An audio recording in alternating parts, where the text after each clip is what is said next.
Hey guys, how's it going? I'm Court McGinley. Today I'm going to be talking to you guys about 6 ways to tell if you're colorblind. You might not know this, but colorblindness affects millions of people worldwide, and it comes in many different forms. However, red to green colorblindness is the most common. If a person has this form, then their red and green photopigments have more overlap than normal, making them unable to see certain colors. Starting at number 6, take an online test. This is pretty much the quickest, easiest, and cheapest way to tell if you have a form of color vision deficiency, aka tell if you're colorblind. I took this test online and my result came back as having normal color vision. Basically for this test they will show you a bunch of pictures of different colored numbers in a circle, and you have to click which number you see. Based off of this they can tell if you have a form of colorblindness and which one it is. It's pretty interesting. So if you have some concerns about if you could be colorblind, or if you just want to try it for fun, then you can go to www.colorvisiontesting.com. At number 5, it's genetic. Now this isn't in all cases, but usually this is a genetic condition that you will be born with. If your parents have red, green, or blue colorblindness, then it will likely be passed down to you.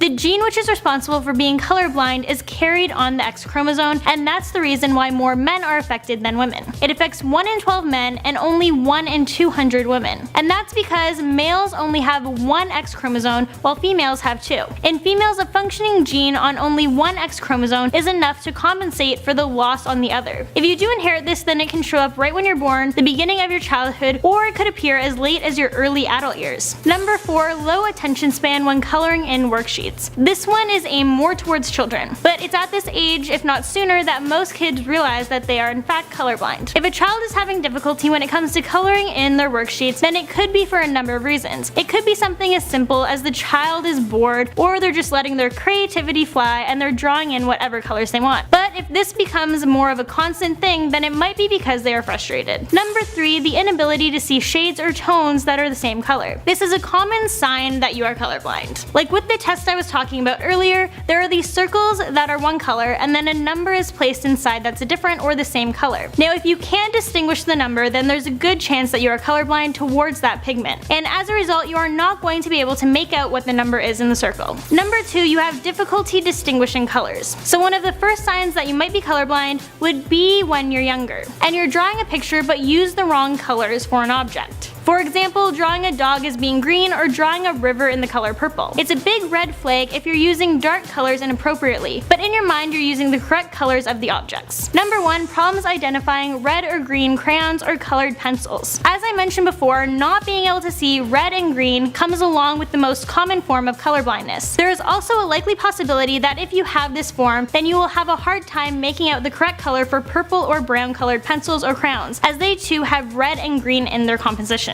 Well, there you have it. That's 6 ways to tell if you're colorblind. Thank you all for watching, and I'll see you soon.